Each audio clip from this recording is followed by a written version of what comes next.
Now, this is Connecting the Dots with Asim and Rich. This is your host, Asim.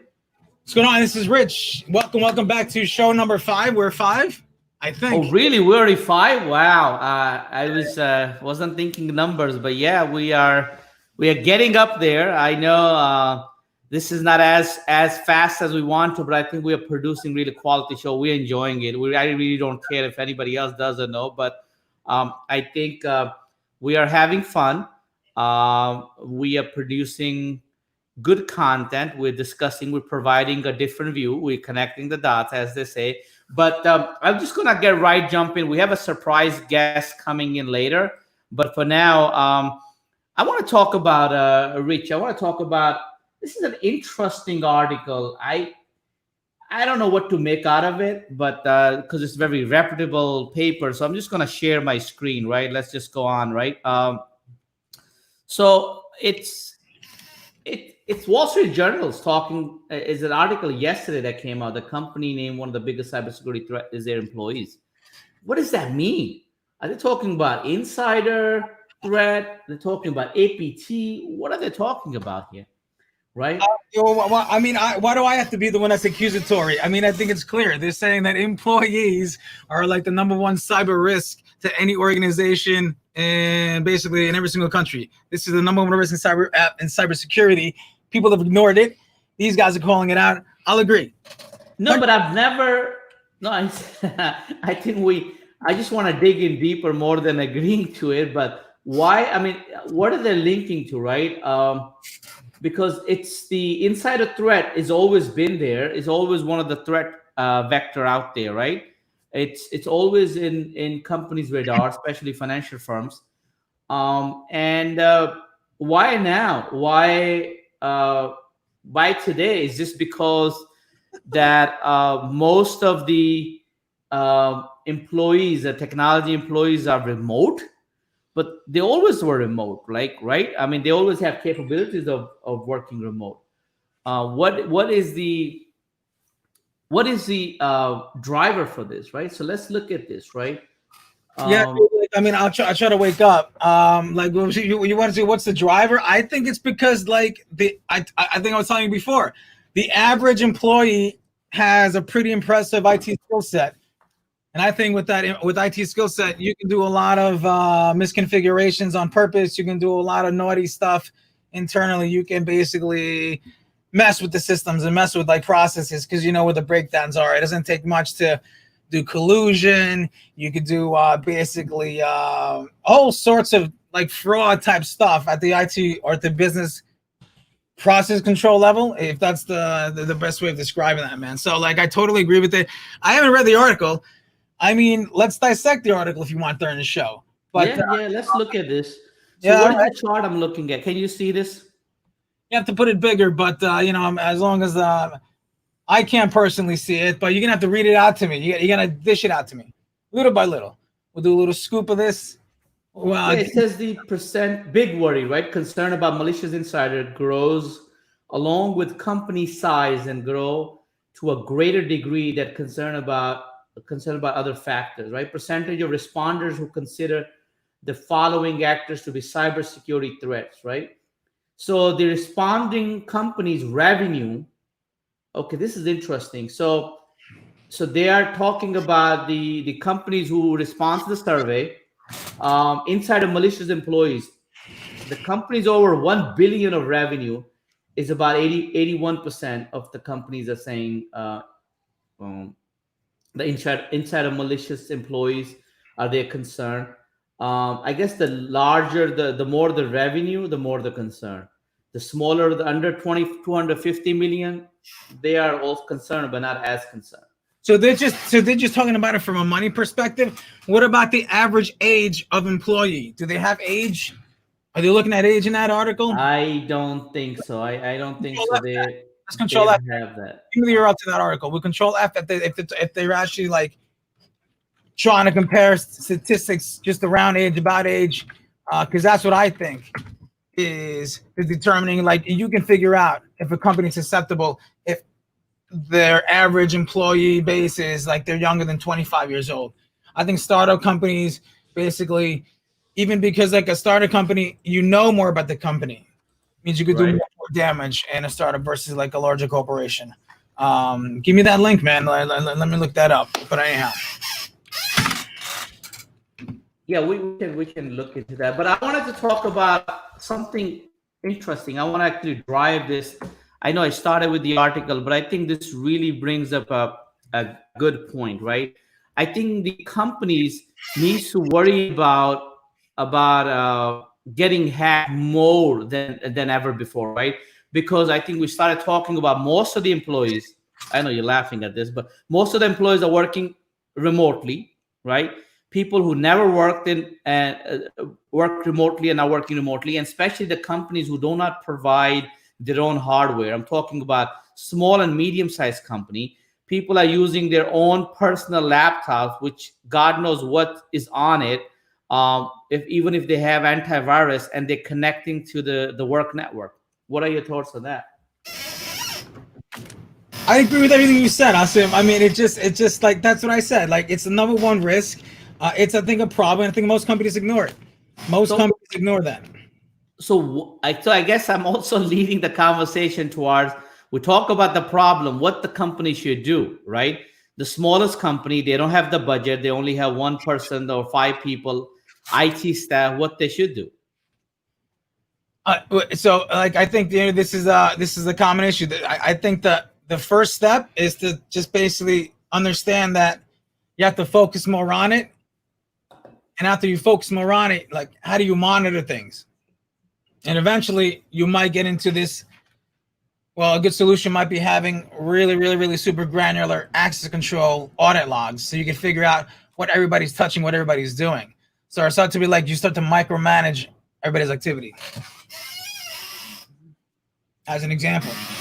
Okay, so basically, you want the company to start focusing on cybersecurity. If they can hire somebody, spend some money, hire some consultant, make sure that they have a game plan to address whatever their need is. It doesn't have to be hundreds of thousands of dollars, but they need to figure out where their critical assets are, where their data is, and at least protect that, right?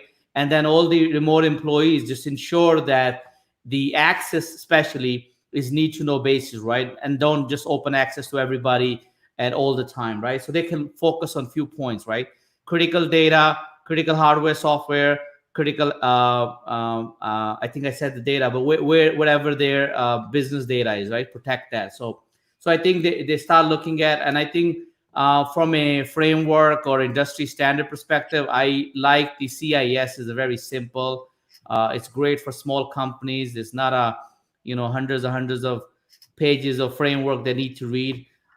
It's top 20 control. It's really narrowed down to what they need to focus on, and I think they can use that. So I think that's what I was really going there. Now, if they obviously need help for somebody like yourself or somebody in the industry who's doing all of this, so I guess if they have questions, of course we're here to help. We're here to provide more guidance, but the goal here is really to kind of highlight, right, what the current threats are. So what else is on mind? I see you got some COVID-19 shopping going on I did. there. What did you purchase recently? Oh, you want to go through that inventory, huh? Yeah, yeah. Well, I bought a pair of goggles. Okay. So, like these are like AVEX something. I don't want to give the brand. I could check out the brand. So I don't know. These are just like really good suction cup type goggles to put on for the whatnot. Yeah. So it's I think a lot. I'm thinking about whether remote work from home, if that's actually going to change. So I'm basically preparing for like the inevitable that having to go back to the office and having to have enough protection on you for that. Yeah, there's already studies out there. The CEOs are saying that the productivity is up. One of the there is still I think this was on the news last week, earlier this week, but they're still figuring it out why. Whether it's the mind shift of the employees of because of all this COVID-19 stuff going on, or it's the automation that the people or the companies implemented as a result of COVID, um, or it's just a productivity increase because of people are now spending 2 3 4 hours commuting daily, right? It's also the stress factor. They're home, they are with their families, they're saving time in travel, they're saving money. So I think all those factors, it will be interesting what the study says, because it doesn't really matter what you and I say, it really has to come out with the industry standard. But I think it's all of the above. I think people are excited, people like myself. I think I enjoy working from home. I think I get a lot done. I think it's I on average I've been driving 15 20 hours a week. It's like almost having a second job for many many years. So I think for people like me is great. But then I do want to go to office. I want to do collaborate, but maybe 1 or 2 days would be fine. So we'll see how the rest of the study comes up, and then where we go from there. So it's about 6:27. Our guest should be here soon. Anything you want to add from working from home, COVID, anything like that? I can't hear you. I said no. I basically agree with everything you said. Again, like working from home, like this definitely has its advantages, man. But I think the U.S. national policy can change at any given day. So I'm just staying ready. I'm just staying ready in case we all have to go back into the office come September. Yeah, So yeah, I think so. But I think there's a lot of. I still want to add more. I think the companies are changing their their strategy, um, their strategy of even uh, the staffing, workplace strategies. People are used to large buildings, creating new office spaces, brand names, etc. But I don't know if they're going to spend all that money um, after this, right? When they see the productivity is up and the people can do the job from home, especially in our industry, right? Technology. yeah, I mean, I think that's why each of us has you're kind of preparing having a setup at home, so you have the proper access into the computer. Having multiple redundancy, multiple screens, multiple internet, like multiple points of interconnectivity. Yeah, I don't know about multiple points of internet, but I've been spending last 3 months, and I think I got my monitor set up. I finally got the docking station. I still have a few things that I need to figure it out. I'm just trying. I love the Amazon, man. You can just order stuff, try it out, fix it. If it fits your need, you keep it. If not, you return it. Anyhow, what else is going on in your life right now? I know you've been working on some of the latest, the greatest research. You want to talk about a little bit of that? Maybe just the high level. I really can't get into it. I seem like we're at this point it's just a bunch of ideas that I've got. It's but it's I can tell you, like, the only thing that's on my mind is what's on my mind is like your background, actually. Like, Okay, why? let's talk about that. Yeah, like what made you actually choose something like that to split the screen that way? Split the screen? I didn't split any screen. You mean what's behind me? Those lights and stuff? Not the lights. You have like Oh, there's a divider. Yeah, there's a room divider there. Yeah. why not 75% or 66 and 2/3 of the way? I don't know. It's just I just turned my laptop. I wasn't really thinking. Yeah. So when we have the guest speaker come on, right? So today we're talking about obviously a topic from InfoSec. I just don't want to talk about before he comes on. But definitely it'll be interesting. I can't wait for him to join, and then we can get into it. Okay. I am just maxed and relaxed. At this evening. What can I say? I think I've gotten used to the fact that remote from home is probably like here to stay. Yeah. So I have our guest is here. I think he can hear us, right? Thumbs up if you can. I think we do this every time. Yeah, he can hear us. Can you see us also? Another thumbs up. Yeah, I don't think so. You can see us. Oh, you can. Okay. So Ali, I'm going to introduce Ali. He's an ethical hacker. He's a young individual, started his career recently. He's really, really, passionate about what he does. I'm gonna actually get him on. It's not a traditional; it's really informal stuff. Hi, Ali. How are you? Hello, how you guys doing? Fantastic. We were struggling a bit to figure out what to talk about because um, we do the show once a week, sometimes twice a week. We have a lot of different topics to talk about. But today we're really excited that you're joining us, right? So we don't want to steal any thunder and talk about similar topics. So I really just give you the floor, introduce yourself. Like we talk about what do you do? You don't have to name the companies. I know you do consulting. Just say a high level. What do you do? And then let's jump into some of those questions. We talk about, why you got into this field. What are the things you work on? Give a couple of examples. And what is pen testing, especially when you get to that topic, and how people can start their career into that field. So just start with your introduction, man. Floor is yours. Sure. Appreciate the intro. So, hello everyone. My name is Ali Faraj. Currently, I'm a senior associate at PwC. Basically, I'm involved in all the things threat management, pen testing being one of the more of a hobby, and some professional work there as well, but primarily in threat and vulnerability management. Um, so basically, I got started out back in 2014 when I found out that you could actually get paid to start hacking. Okay. Going back into school, I was trying to pick a career field, and I didn't want to do all the calculus classes, so computer science was out of the question. Being lazy there for sure, but when it came to information security, I didn't know it was such a viable field, so I jumped in it. I started out as an intern just to get some experience and see what organizations are actually doing.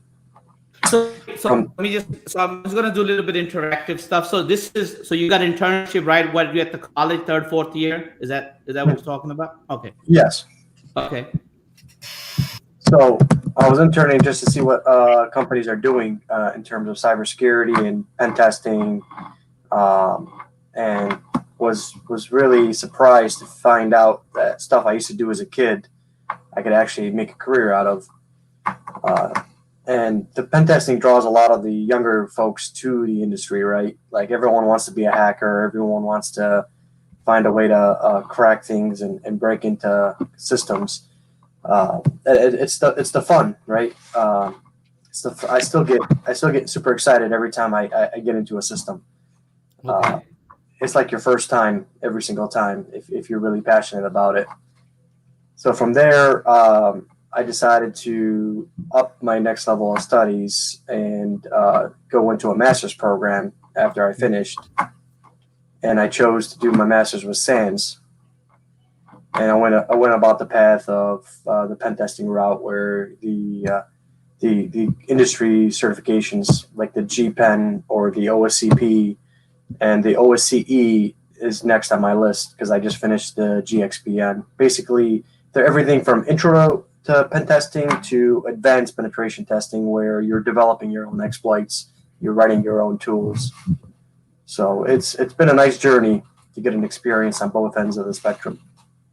Okay. Is it? I know the SANS program started a few years back. I think is one of the unique programs where not only while you're taking your classes, you get these certs, right? Yep. So it's enhancing careers, is giving you the actual practical knowledge, and you're getting your degrees as well. So I think that's great. Yep.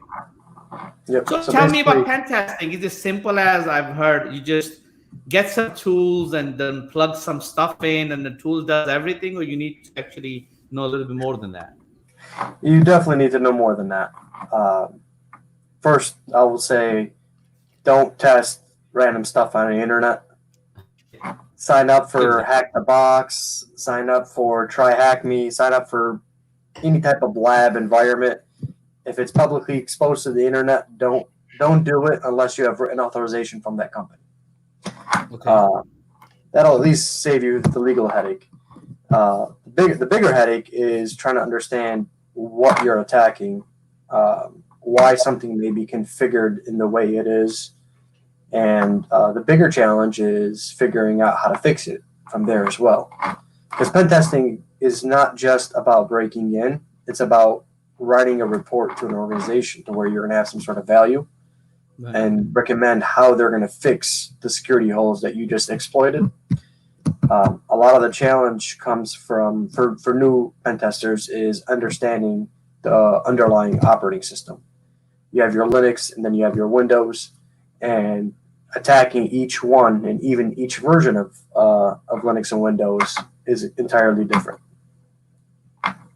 So really, Now, tell me something. Just a quick thought came into mind. About 10 years, and my background is risk and audit and years ago, I had to worry about that companies are not patching and I have to worry about 0 day vulnerabilities, right? And the focus was 0 day, 0 day, make sure we are patching all these 0 day. But nowadays, I look at the systems and I look at some of these reports. It's not about 0 days anymore. I mean, the systems are so complex. It's huge. The companies are behind. The patching in general is not about 0 day and they everything getting exploited because it's just the systems are vulnerable for longer time staying in the system. When I look at the Verizon report, other report, why is that? Have you or what are some of the, I guess, things you identify high level that the cause of these vulnerabilities just simple as processing and not being patched? so I will say many breaches happen from a well-known vulnerability that's already existed. It's not a $1 million 0 day somebody just dropped on the internet. But to answer your question, it's from essentially a mismanagement of the top 20 controls. People still have these legacy systems and legacy applications on the corporate environment that can't handle a simple update. There hasn't been a discussion or budget allotted for the life cycle development process of these applications or hardware. It could be router switches or printers. I mean, I've seen companies, get hacked from printers being exposed to the internet. So essentially, people are more worried about what's on CNN from a 0 day perspective than basic hygiene of their environment. Okay, so that's a great point. Going back to the basic hygienes, right? Making sure your top 20 controls are in place and you're doing the right monitoring and doing the inventory of critical assets, etc. That's great. And you mentioned printers. I want to also bring in, I think we can't really discuss pen testing and not talking about HVAC system, right? We all know, what was it, 2010 or 11 or 12? I don't remember which, but famous business with the circles and the color circles. That was HVAC, right? What were you talking about? I'm sorry. Jog my recollection. HVAC hack, the third party HVAC hack that led to the Target. Yep. Yeah. Like, what was the root cause of that hack? Remind me. HVAC system was unpatched, right, Ali? Well, it wasn't. I'm sure it wasn't. Most of them aren't, but basically, Target was targeted not directly, but through a third-party vendor that managed their heating and cooling. Yep. And by hacking their MSP or their third-party provider, they were able to target and install malware on all the credit card endpoints and steal everyone's credit cards that way. Yeah. So yeah. I was going to ask you a question. Like, I was really into the whole educational aspect of you actually understanding how to fundamentally develop exploit code. I thought it was really fascinating.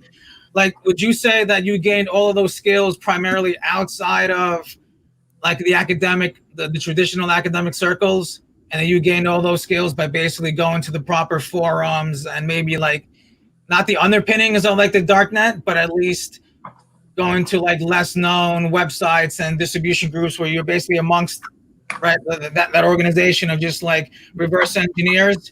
Is that where you spend your time, man? With the reverse engineers, or did you get this knowledge getting a master's degree in cybersecurity at a college or university? It's half and half, right? I mean, purely academic, you want to be you want to test out the stuff you're learning, and either reverse some shell code or write an exploit to see if you can actually do it on something that you can just read a description or advisory on and see if you're able to develop an exploit that way. Growing up, I always played with hacker tools that were on the forums and stuff. And then I decided, well, let me see if I can actually build one to exploit something within my own lab or in a virtual machine or something. So it's a mix of both. Okay. Yeah. Because it takes, I think, so much dedication to actually become a specialist in that area. I tried it for a couple of years, like early in my career, and it just kind of like knocked the wind out of me because you have to be very dedicated just to basically getting into the mind of, like, to me, like a technological component. Like you become thinking like the actual CPU architecture, like how the computing system itself. So having that context and that point of view, that to me is like a ground up point of view into how technology works and computing systems work fundamentally when you get to that level. And then most software developers don't get to that level, and they're kind of always in user application level, and they're not sort of fundamentally in tune with, I think, computing systems. I think there's always been like this. That's why security, which I can see you're a security guy, and developers have that gap, and that's that gap. And you're on the I guess that you kind of understand that other side really well better, right? So anyway, that's fine, man. It's fast. Yeah. The funny part about that is the deeper you go, the more you realize you still don't know. Well, okay, you become insecure in your own ways. Is that a good? Okay. It's not even that. Is like you said, down to the processor and architecture based exploits. Then you realize, there's SCADA, there's hardware hacking, there's web application hacking. You realize there's so many different areas that you can specialize in, and I don't care who you are, no one knows it all. I've spoken to industry experts that teach at SANS that do this stuff day in and day out, and they don't know it all. It's such a wide gap. And quite honestly, it's like a real estate market, right? It's a prime investment for you to go in and specialize into something that you're passionate about. There's folks that hack medical equipment to ensure that someone can't send radio frequencies out and obviously mess with someone. There's folks that if you've ever been to DEF CON before, there's tables set up for anti-tampering, so you can make it look like they're hacking physical security controls that probably can't even type one line of code, but they can break into almost any building you can imagine. Ali, what percentage of the hacker community has ever visited a DEF CON event? In your mind, what percentage of the hacker community at large has visited a DEF CON event at least once? What do you think that percentage is? At least over 50%. And the reason in the mid part is because of the financial constraints for global hackers out there that can't get a US visa to come in and visit DEF CON. Okay. Would you hope that the number is greater or larger than 50%? Would you want that number to become greater or smaller than 50%? Greater. I would want it to become smaller, because I think that hackers belong where they can't be seen, and you should resist the urge of going to DEF CON. And I subject that the true hackers at large have not gone to a DEF CON event, and so I've never felt slighted by not going. But I kind of love it as a fan. So I take it you've been there, so not to sort of egg you on, but anyhow, no, I mean, it's an unbelievable cater of talent. That would you say that there's pockets of concentrations of this talent in some countries more than others? Would you be willing to test which of those countries you think basically have a high preponderance of aptitude for hacking than others? You have your big four. North Korea, China, Russia, Iran are the big four in that environment. But then you also have micro programs like in Saudi Arabia and United Arab Emirates. you have all these subsidized shadow firms that are becoming more and more known. Turkey's, getting into space more and more. So it's interesting to see the development and with today's internet in architecture. Yeah. Do you? I'm interrupting you because I'm going to take your mind somewhere, and you can keep up with it. Do you think that there's a basic fundamental difference in their approaches to hacking that you can extrapolate and be like, this is because this is where these countries excel in this mathematical discipline versus this other mathematical discipline? Turkey might have less overall visibility as a leading hacking country, but maybe they're just really good on the cryptographical sense. So maybe a lot of ransomware and hard to crack ciphers and ransomware come out of Turkey versus the other countries that are larger. Do you think that this exists or can be extrapolated to make those kind of claims? To a small degree. I don't think it's overwhelming. I don't think math. Sure, from a crypto perspective, yeah, I agree. You gotta know your math, but when it comes to hacking in these individual countries, it's more of experience, right? They're going to try different things in different campaigns in different parts of the world and see what's going on. If you studied any of the phishing campaigns coming out of, let's just say, China, for instance, you'll see the English and the grammar and everything has picked up over the years, and they're becoming more and more real and more impactful. So there's different perspectives coming out of different regions that with more experience. Okay, so it almost sounds as if you're saying that what's working and what works and what might be necessary is a team-based approach where it's just a collective more than a very specific proficiency in any mathematical discipline is kind of like a wrong hypothesis. It's a broader thing. It's more about, like you're saying, like testing, trial and error, some team in there, a lot of team in there, right? To basically go back and forth and basically figure out and tinker around. And so the larger teams, the more assignments they're getting, more experience, the better they are. Okay. Then you have larger organizations, very large organizations like your Facebooks, your Twitters, your TikToks, or whatever. You have these companies when they specialize in campaigns and in cybersecurity, they actually hire experts or that are from that country, that understand the slang and the language, that are able to read and dissect, what this person is talking about and where they're coming from. So it's kind of going into the traditional police approach, right? Like where you're developing a background and a case study on this piece of malware or email or whatever, and putting together some sort of description of where it originated from and what it could possibly mean besides what it says. Okay. Yeah, man, that's cool. So Asim, like that, he took me on a journey because I was fascinated. You had a bona fide, like real pen tester and guy who knows what he's talking about. Like, I really appreciate you even hopping on the show and keeping me entertained for 20 minutes while I got through that. So back to you. Yeah. No, so I just wanted to also keep it the discussion higher level where somebody who has no clue what we're talking about can also understand. So I guess. So just a little bit on pen testing. Like, what is pen testing? Is it breaking into the network? Is it breaking into the applications? Like, or is it both or all of the above? I'm going to answer it, and then you tell me what's wrong with Ali. It's tricking the operating system to do something bad. Should I say tricking an OS? Is that a almost good enough way to describe to like somebody who knows nothing about? Like that would be my answer. At its root definition, hacking is getting something or getting some sort of technology to do something that it was not intended to do.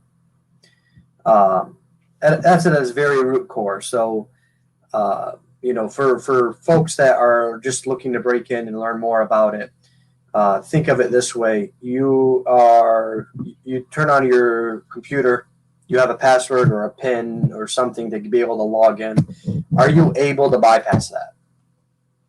Are you able to, get Amazon to show you stuff that is getting ready to go on sale that no one knows the prices of? Are you able to, find out what other users have logged into this computer before? Are you able to guess the Wi-Fi password? Can you get your neighbor's Wi-Fi password? So hacking Not and that we competition suggest really. you do that, but yeah, I get it. Okay, so those are the question should be in your mind, and of course, all the stuff that Ali is talking about, we can sign. You guys can sign up for the some sort of a lab where you can test all of these, or you can test on your own home, and if you own your own devices, obviously, we can Is do there that. I just is there a public malware network for rent? Is there? Public malware network for rent? Yeah. Yes. I don't suggest you do it by any means. But yeah, there's basically if you go on the dark web, you can purchase access to a botnet, which is probably millions of hacked devices that will do whatever you want it to do. And most of them are not going to be accessible on the regular internet.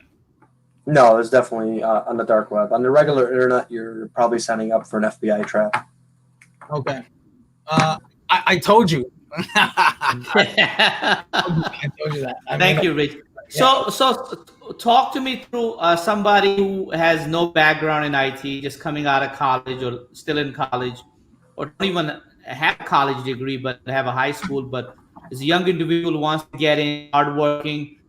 What is the certificate? I always tell people certification is a good way to get your basic understanding, and tell somebody else that yes, if you have these a concept and you have the understanding of the concept, but then of course there is an experience piece, and then there's the next step. So what do you recommend people do? What should be the first cert or step that they should do after they realize this is what they want to do? So if you're already technology savvy and you know the ins and outs of a computer and how to use it, which my 7-year-old does now, but Security Plus is definitely a solid one to start off with. Okay. I recommend everyone to start off in Security Plus just because you need to understand. I mean, you can't just jump into hacking without understanding the defenses. Yep. It's an easy way to get caught as well when you're pen testing. Imagine someone's paying you a lot of money to hack them or pen test them, and you get busted and you're not able to give them any value for the money they just paid you. So definitely learn Security Plus. From there, I would recommend moving on up. They have the CYSA, cybersecurity. Yep. So basically the CompTIA trio. They have Pentest Plus, CYSA, and Security Plus. Those are great fundamental courses on a cheap budget. How about A plus and Network Plus in the middle? They don't need A plus to understand how the A plus, not so much. Network Plus will be very beneficial. The more you know the network, there's the networking itself has its own type of pen testing. You have network pen testing and web app pen testing. So Network Plus will be beneficial. A step up from there would be either SANS or some of the you can get the associate of the CISSP, but that's just way too deep into the weeds for someone starting off. But that's almost scaring somebody. CISSP. That's like, there's a saying for 10-mile long and 2.5-inch deep, right? That's a lot of information. Yep. But I agree with you. I think Network Plus and then Security Plus, and then the other CompTIA ones are probably a good way to begin. Yep. I would say 3 to 4 months. They could do one cert a month if they're good and spending 3-4 hours a day. And quite frankly, let's just say someone's on a budget and they can't even afford it. You don't need it. Certs are great if you can get them. Get them. I love getting certifications because I'm always learning something new. But not everyone has that opportunity. So there's labs like Hack the Box is very popular and only gaining more popularity. So you can pen test behind a VPN on their network. They'll show you exactly how to do it. There's so many different write-ups on different systems that you can read and kind of understand the hacker mentality and mindset. And you're really shadowing a hacker at that point. So get your hands dirty, learn behind the scenes. There's a ton of free resources. Cybrary is one of them. There's YouTube. You can learn almost anything on YouTube now. That's worth a lot of money. There's free publications out there. There's a SANS reading room which SANS publishes a ton of free articles and white papers on how to do different things and how different technologies work, and how to protect yourself against it. So there's a ton of free stuff out there before throwing money at any certification. And that's the first route I personally take before I decide I want to get certified in a subject. Great advice, and thank you for sharing some of those freebies where people can at least know. I guess getting into it, I always tell people, I always send them career paths, read a little bit about it, look at some of the jobs, what they do, and see what this is. I think for somebody to be a good pen tester, I think you said at the beginning, you have to understand. You can begin doing what you just said, the certs and going into the labs and looking at the YouTube, but eventually you want to be good at something that you really have to understand operating system. How does it work, different versions of it. You need to spend a lot of time. It's not more of a money, but you really need to have a passion and really understand and read everything about it before you can go ahead and then become expert on it. Ali, do you have to know file structures and basically how you have to know memory addresses, right? How virtual memory works, all that. The deeper you go, yes. Right off the bat, no. But you should, going into it, when I was starting the academic route, okay, why do I need to learn what a serial port is? Why do I need to, learn what, how this USB operates? Well, truth be told, Hack5, which is a pen testing gear company, they make pen testing devices, are able to pass, they created a device that emulates a keyboard or a serial port printer. And you can bypass security restrictions, steal stuff off a computer, inject it with malware. There's everything adds up. So think of it where it's, you're stacking the knowledge. And when you come across a subject or something new, you'll actually recall some of that knowledge you previously learned. So it might seem pointless at the moment, but I promise you're going to end up using it later on. And that's what happened with me in coding. I used to code as a kid, and now in the field, it's just, jump started my career all over again and gave me a ton more capabilities than I previously would have had if I didn't learn how to code. Did you feel that it was more satisfying to know how to code versus getting a certification? Can we compare those two things? You can't even compare it. Being able to go in and solve a problem with code or write an exploit before anyone else does I'll take that over any certification I have. Okay, that's cool. That's your answer. I think that's what you're looking for, Rich, right? I mean, like I said, you can't blame me for being biased. I mean, no. I think question. It was open ended. Go ahead. Certs are great. What they are is tools, right? They're tools in the bag. If you never pick up that tool and actually apply it, that tool is going to collect rust. It's going to be in the bucket, and by the time you actually want to use it years down the road, you've forgotten most of it. Because all InfoSec skills are perishable. If you don't use them, you're going to forget them. Ask any CISSP out there that's been CISSP for the last 3-4 years. They're still going to get some questions wrong that they previously aced, no problem, because they don't recall all that knowledge. It's just a lot of information. And coding allows you, the way I look at it is coding is a means to apply that information or that skill set that you learned from the certifications. That's cool, man.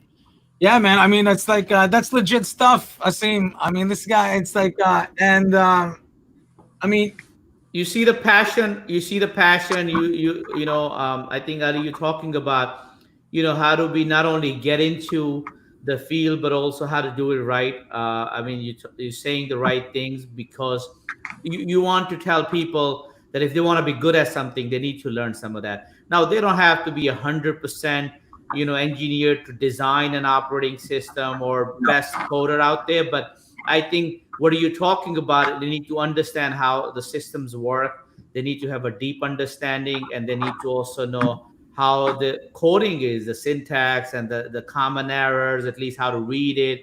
And then I think at the end, once you talk, and we're talking about ethical hacking when the companies you to find out vulnerability in the systems, and then you have to kind of come up with recommendations, right? So Mhm. unless you know the language, unless you know the top 10 or the top 10 mistakes in the coding or ops or other, you cannot really guide them, coach them, right? So that's another part of it. It's just not about scanning a tool, coming up with a report, and then it's just about understanding it and then be able to provide your recommendation. That's where the value is at, right?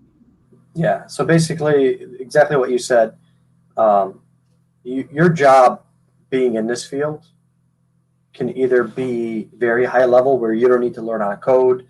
You're doing stuff like security awareness or risk and compliance or auditing third party vendors for the company, which I started off in GRC, so I know all about it. Um, That's me. Okay. or you could be hands on because some of that stuff that you don't want to do anymore.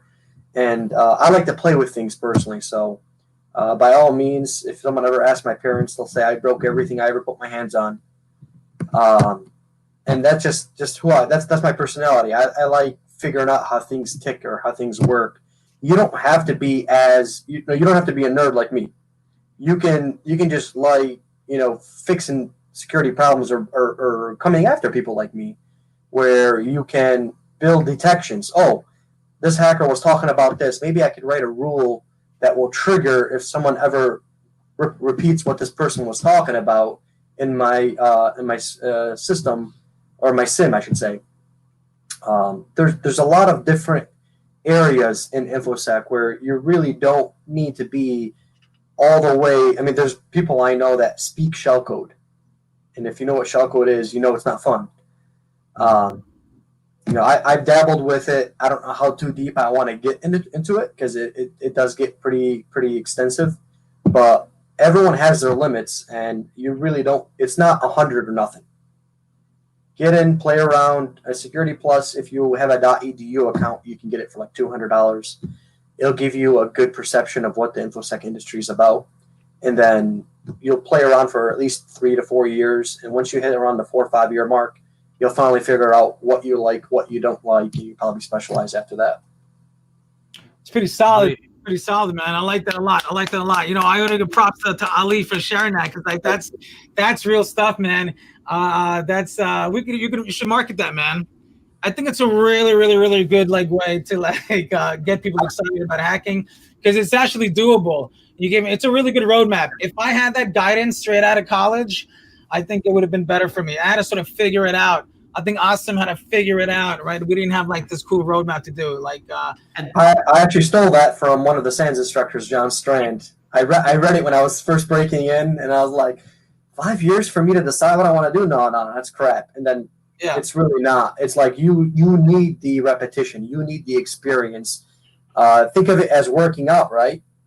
You're not going to become a bodybuilder in 2 months. It's going to take a lot of time to understand how to work out each muscle and develop it to what it needs to be. And that's how education is as a whole, right? You need the experience, you need the academics behind it, and you need the practical area where you can play and test this out to see if this is what you really like. I like that, man. Like I'm all about the organic, right? Asim? It's all about organic systems. All good right. stuff. I think we're coming up top of the hour. So just final thoughts. So seems like scientists in making. I don't want to call you scientists now. You probably want to say still learning. So you're staying. You feel 5, 10 years from now you'll be doing more deep studying of what you're doing now, management, leadership, teaching after masters. What do you see yourself 5, 10 years from now?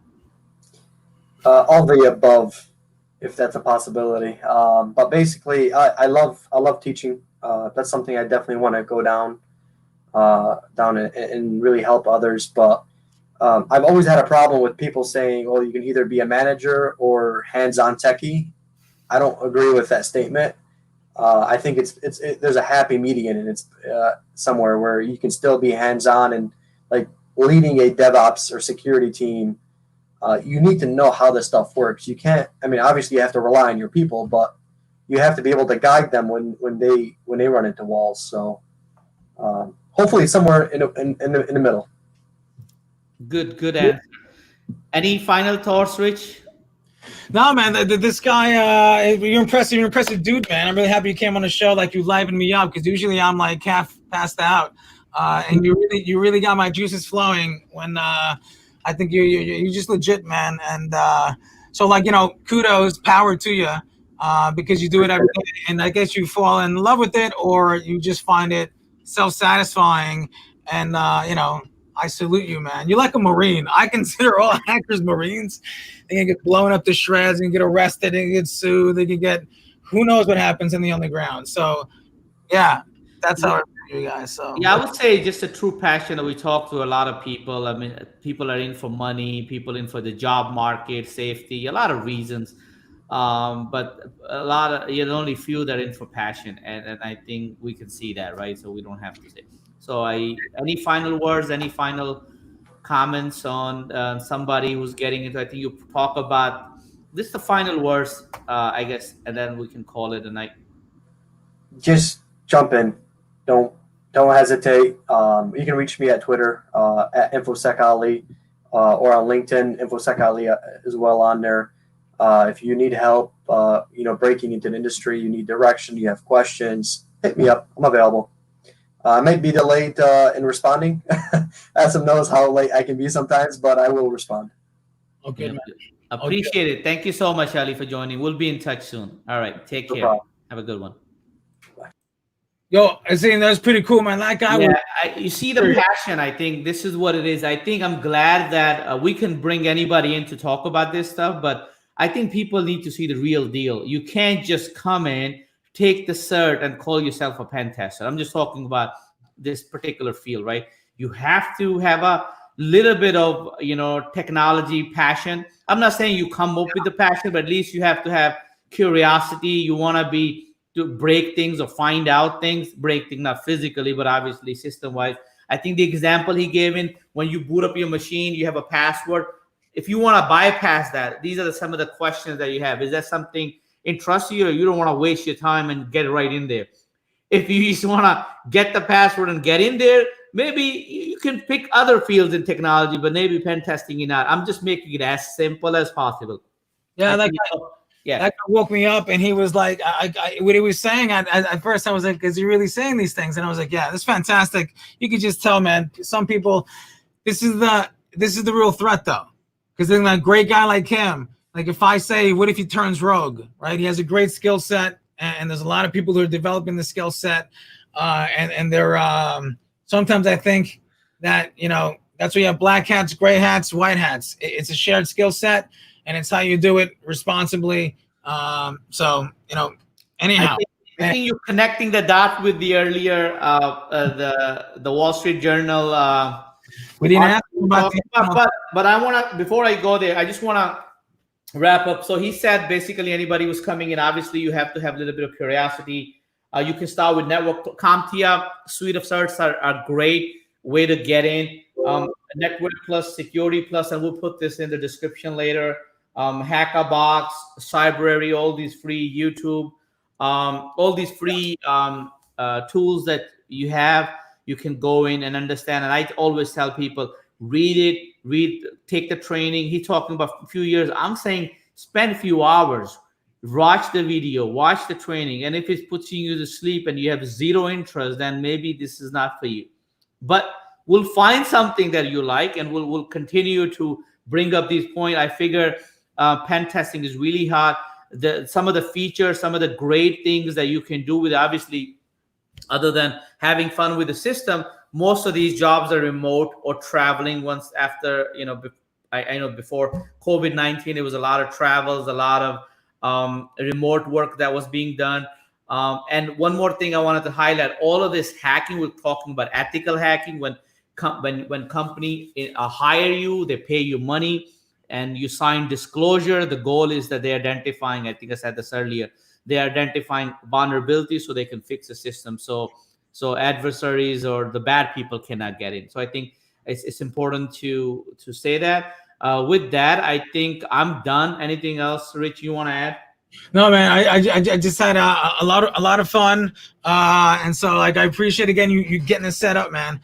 Like always, man, you keeping me on my toes. Can I get some music? Can we get some music or? But Here we go. I think this is our music now. I don't know what it is, but it's great. this is so this is the outro. You're keeping me awake, Asim. We're having number 6 in how many days? 5, 4. We'll have it soon. What? All right. Have a good one. Bye bye. Later. Music. You want me to punch it?